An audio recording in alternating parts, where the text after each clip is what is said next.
The email arrived on a Tuesday morning while I was in the library, cramming for my organic chemistry final. My phone buzzed with a notification from the scholarship office, and my blood ran cold as I read the subject line. Urgent. Academic performance review required. My hands trembled as I opened it. Dear Ms. Sarah Coleman, we have received concerning documentation regarding your academic performance. Please report to the Financial Aid Office immediately with your parents to discuss the continuation of your merit scholarship. Time-sensitive matter. I stared at the screen, confused. My grades were perfect. I'd maintained a 4.0 GPA for 3 straight years. This had to be a mistake. But the "with your parents" part made my stomach churn. Why would they need my parents there? I practically ran across campus to the Financial Aid building, my backpack bouncing against my spine. As I rounded the corner to the office, I stopped dead. Through the glass doors, I could see them, my parents, sitting in the waiting area, dressed in their Sunday best. My mother was examining her nails with studied casualness. My father was reading something on his phone, a slight smirk playing at his lips. They weren't supposed to be here. They lived 3 hours away and hadn't visited once since dropping me off freshman year. Sarah, my mother's voice was syrupy sweet as I entered. There you are, sweetheart. We were so worried when the school called us. The school hadn't called them. I knew that immediately, which meant they had called the school. What's going on? I asked, trying to keep my voice steady. Oh, honey, my father said, standing and putting his arm around my shoulders in a gesture that probably looked paternal to observers, but felt like a python's grip to me. We're just here to help sort out this little situation. Before I could respond, Mrs. Davidson, the scholarship coordinator, appeared in the doorway. Mr. and Mrs. Coleman, Sarah. Please, come in. The office was cramped, made smaller by the presence of several other people. Mrs. Davidson sat behind her desk, flanked by 2 other administrators I didn't recognize. But in the corner, almost hidden behind a filing cabinet, sat Professor Williams, my biochemistry professor and academic advisor. Please have a seat, Mrs. Davidson said, her face grave. We need to discuss some serious concerns about Sarah's academic performance. I opened my mouth to speak, but my mother cut me off. We're just devastated, she said, dabbing at her eyes with a tissue she produced from nowhere. We had no idea Sarah was struggling so badly. Struggling? I said. I'm not. Denial won't help you now, Sarah, my father interrupted, his voice stern. We've seen the transcripts. Mrs. Davidson cleared her throat and pulled out a folder. Yes, the transcripts your parents provided are concerning. According to these documents, you failed every class this semester. Multiple F's across the board.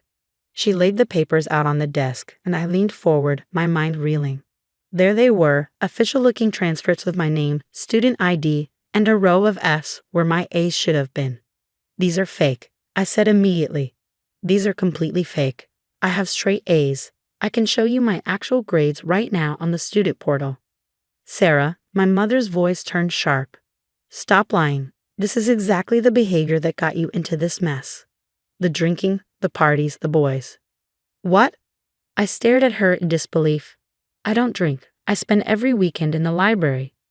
My father shook his head sadly. This is what addicts do, Mrs. Davidson. They lie, even when confronted with evidence. We've been trying to get her help, but she refuses to come home where we can monitor her properly. That's when it clicked. This was about control. It had always been about control. 3 years ago, when I'd gotten the full scholarship to study biochemistry, they'd been furious. They'd wanted me to stay home, to go to the community college where my mother worked, to live under their roof and their rules forever. The scholarship had been my escape route, and they'd been trying to drag me back ever since. I think we should discuss. Mrs. Davidson began, but Professor Williams suddenly stood up. Actually, he said, pulling out his laptop, I'd like to share something interesting. Everyone turned to look at him. He was a quiet man, usually content to observe from the sidelines, but there was something different about his expression now. What's this about, Professor? Mrs. Davidson asked. Well, Professor Williams said, opening his laptop and connecting it to the room's display screen, I have a rather unusual habit. Call it professorial paranoia, but I BCC myself on every single grade submission, every email to the registrar, every academic document I file. My parents exchanged a quick glance. I also record all my office hours, with student permission, of course, for quality assurance, he continued.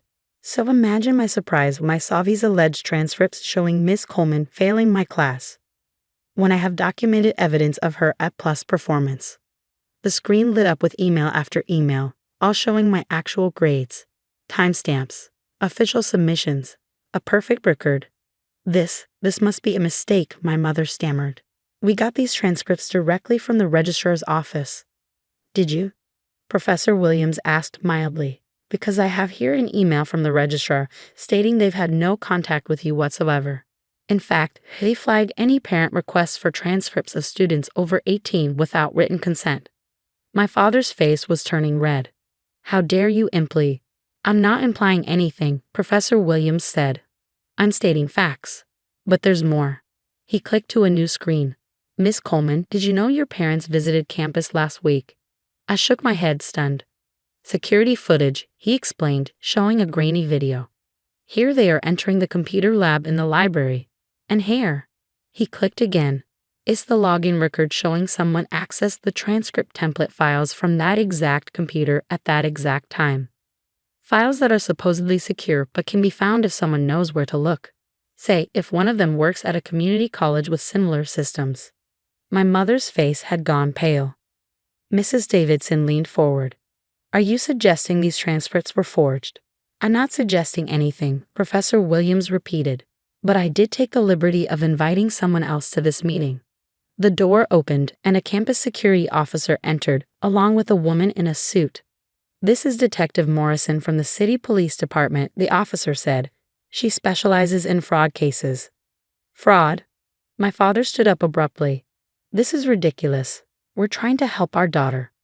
By submitting falsified documents to a federal financial aid office, Detective Morrison asked, That's a felony, Mr. Coleman. Fraud involving federal education funds can result in up to 5 years in prison and $20,000 in fines. We did. My mother started. Additionally, Professor Williams continued, still calm, I have here a recording from Miss Coleman's visit to my office hours last week, where she mentioned her parents had been pressuring her to leave school. Sarah, you gave me permission to record that session, correct? I nodded, remembering. I've been crying, telling him about their constant calls, their threats, their attempts to sabotage my education. He played a short clip where my voice, shaky with tears, described how my parents had threatened to find a way to force me home if I didn't leave voluntarily. That's taken out of context, my father shouted. Is it? Professor Williams asked. Because I also have emails from Ms. Coleman's other professors all confirming her excellent performance. Dr. Martinez in organic chemistry says she's the top student. Professor Thompson in physics calls her exceptional. Should I continue? The room was silent except for the hum of the laptop. Here's what I think happened, Detective Morrison said, pulling out a notepad. You wanted your daughter to come home. When she refused, you decided to force the issue by making her lose her scholarship. You came to campus, accessed the computer systems, probably using Mrs. Coleman's community college credentials, and created false transcripts. Then you submitted them to the financial aid office, hoping Sarah would have no choice but to return home once her funding was cut. You can't prove that, my mother said, but her voice was weak. Actually, the detective said, we can. Digital forensics is quite advanced these days. Every document created leaves a trail. Every login is recorded. And forging academic documents is a serious crime. Professor Williams turned to me. Sarah, I want you to know that all of your actual professors have been notified of this situation. We've all submitted letters to the scholarship committee confirming your real academic standing. Your scholarship is safe. I felt tears streaming down my face, relief, anger, vindication all mixing together. As for you, Detective Morrison turned to my parents, you have 2 choices. We can handle this criminally, which means arrests, trials, and likely jail time.